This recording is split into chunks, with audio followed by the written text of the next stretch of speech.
Nah, dengan bantuan ROSA ini tingkat penyembuhannya lebih cepat, komplikasinya lebih sedikit. Nah, itu sangat menguntungkan. Dan pasiennya juga lebih cepat mandiri karena keesokan harinya udah bisa langsung berjalan. Dan hasilnya lebih konsisten.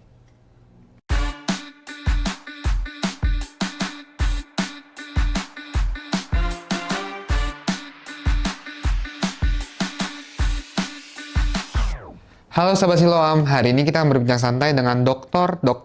Franky Hartono, spesialis ortopedi, konsultan hip and knee di Siloam Hospital Kebonjeruk. Kali ini kita akan membahas sebuah inovasi besar di dunia ortopedi, yaitu adalah teknologi robotik. Teknologi robotik ini akan membantu dalam operasi lutut dan pinggul, menjadi jauh lebih presisi, lebih aman, dan pemulihan lebih cepat. Dan yang lebih keren lagi, teknologi ini sudah tersedia di Siloam Hospital Kebonjeruk, salah satu pusat layanan ortopedi terbaik di Indonesia. Dr. Franky, sebelum kita mulai masuk tentang teknologi ROSA, mungkin kita bisa mulai dulu dari latar belakang dulu. Kira-kira keluhan ortopedi apa sih yang paling baik dialami oleh masyarakat Indonesia saat ini? Ya, tentunya yang paling sering eh, pengalaman dari praktek itu, pasien datang itu dengan keluhan di lutut. Nyeri lutut itu yang paling sering.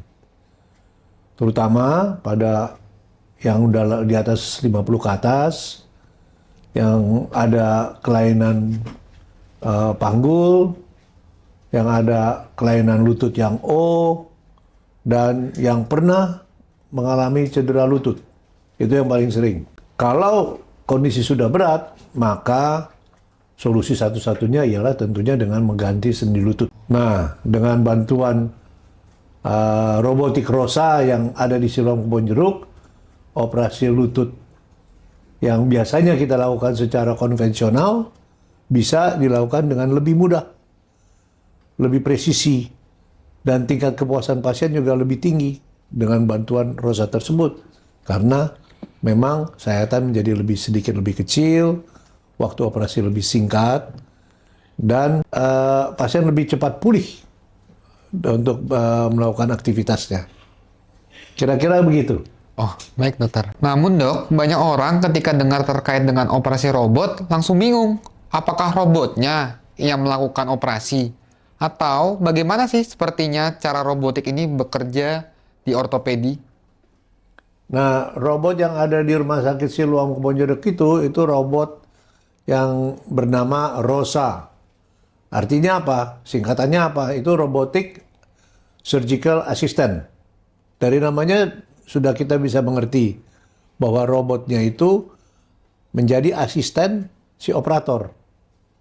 Jadi yang kerja tetap si operator, tapi robot itu karena dia mempunyai mata, dia mempunyai tangannya, maka dia membantu si operator dalam mengerjakan operasi ganti sendi lutut tersebut. Misalnya dengan menentukan titik potong sudutnya, agar apa? Agar penempatan implan di dalam lututnya si pasien menjadi lebih presisi, lebih akurat, sehingga gerakannya lebih alami, lebih natural. Perbandingannya seperti kalau kita mengendarai mobil. Kita nggak tahu jalan-jalan, zaman dulu pakai peta yang kita harus buka. Nah, sekarang kan ada GPS yang memandu kita jalan ke kanan, ke kiri. Nah, itu robot ROSA ini seperti kayak GPS medis yang membantu si operator. Oh, lebih baik motongnya di sini, sudutnya begini, untuk mendapatkan hasil yang paling maksimal. Dan presisinya per milimeter. Kalau untuk pasien sendiri dok, apa sih manfaat yang paling jelas dan paling terasa kalau melakukan operasi ganti lutut dengan menggunakan ROSA? Banyak, ya. Yang terlihat yang terasa paling menguntungkan untuk si pasien ialah nyerinya lebih sedikit. Kenapa? Karena pemotongannya lebih kecil dan tingkat perdarahannya juga lebih sedikit. Yang kedua, akibat sayatan lebih kecil, pemotongan lebih presisi, lebih sedikit, pemulihan bisa lebih cepat.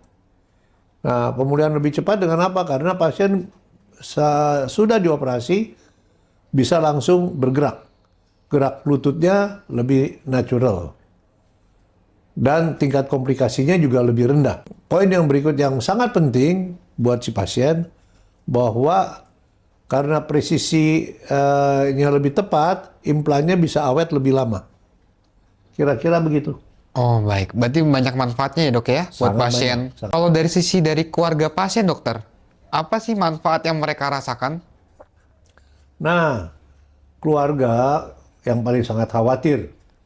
Karena yang dioperasi itu memang orang tua kan, mungkin si anak khawatir mengenai papanya atau mamanya yang akan dioperasi.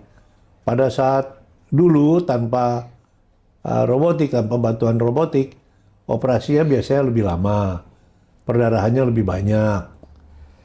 Nah, dengan bantuan ROSA ini, tingkat penyembuhannya lebih cepat, komplikasinya lebih sedikit. Nah, itu sangat menguntungkan. Dan pasiennya juga lebih cepat mandiri, karena keesokan harinya udah bisa langsung berjalan. Dan hasilnya lebih konsisten. Gitu. Baik, berarti dari keluarga pasien pun juga tidak perlu khawatir terkait dengan kondisi papanya, mamanya ya dok ya?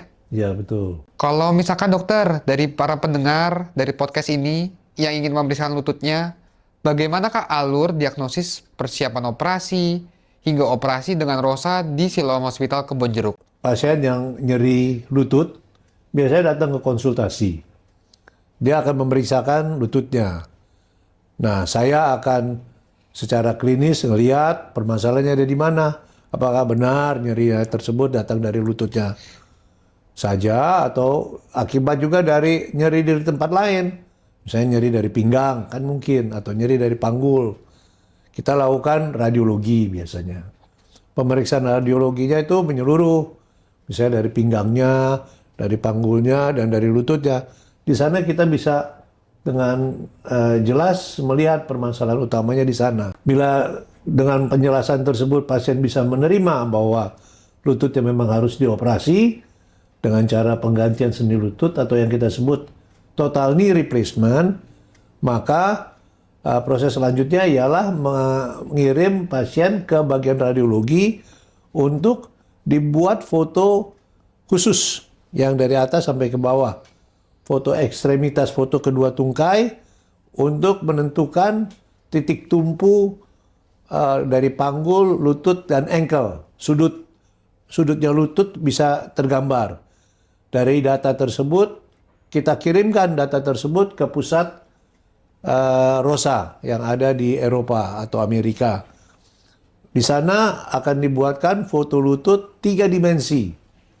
Nah, itu data 3 dimensi itu penting untuk membantu si komputernya ROSA, robot tersebut, pada saat kita melakukan operasi.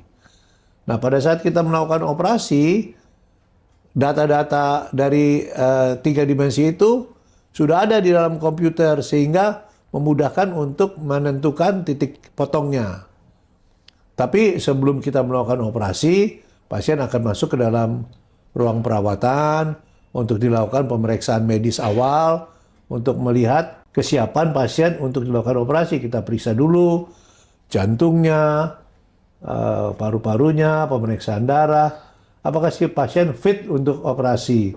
Dokter anestesi juga akan melihat, oh ini cocoknya dilakukan operasi dengan pembiusan setengah badan misalnya, atau harus dilakukan pembiasan secara umum. Nah, di sana juga kita akan melakukan suatu step by step gimana caranya agar pasien cepat berkurang dengan nyerinya sesudah operasi. Misalnya, sebelum operasi dikasih edukasi mengenai apa saja yang harus dilakukan nanti sesudah operasi. Gimana cara berjalannya. Kita juga pikirkan, dokter anestesi akan memikirkan supaya meminimalkan sakit, tindakan apa yang harus bisa dilakukan sesudah operasi. Misalnya dilakukan infiltrasi atau memblok syaraf yang menyebabkan nyeri. Dan obat-obat yang akan diberikan segera dibicarakan bersama untuk diberikan pada saat operasi dan sesudah operasi. Juga Tim rehabilitasi, dokter-dokter spesialis rehabilitasi medis akan membantu kami untuk memberikan bantuan agar pasien cepat pulih, cepat bisa mandiri. Kira-kira begitu. Baik dok, terakhir, apa pesan dokter bagi sahabat Siloam yang mungkin sudah lama hidup dengan nyeri lutut, tapi mungkin takut untuk datang ke Siloam dan takut untuk operasi? Kenapa mesti takut, ya kan? Daripada menderita sakit bertahun-tahun, lebih baik ambil solusi untuk menyelesaikan permasalahan tersebut. Datanglah ke Rumah Sakit Siloam Kebonjeruk. Kami menyediakan tenaga ortopedi yang berpengalaman dalam bidang panggul dan lutut untuk bisa membantu menyelesaikan permasalahan Anda. Jangan tunda, segera selesaikan permasalahan Anda secara profesional. Kami siap membantu Anda. Terima kasih banyak Dr. Frankie Hartono, spesialis ortopedi hip and knee atas penjelasannya. Sangat membuka wawasan dan memberi harapan bagi sahabat Siloam di luar sana. Sampai jumpa di episode berikutnya.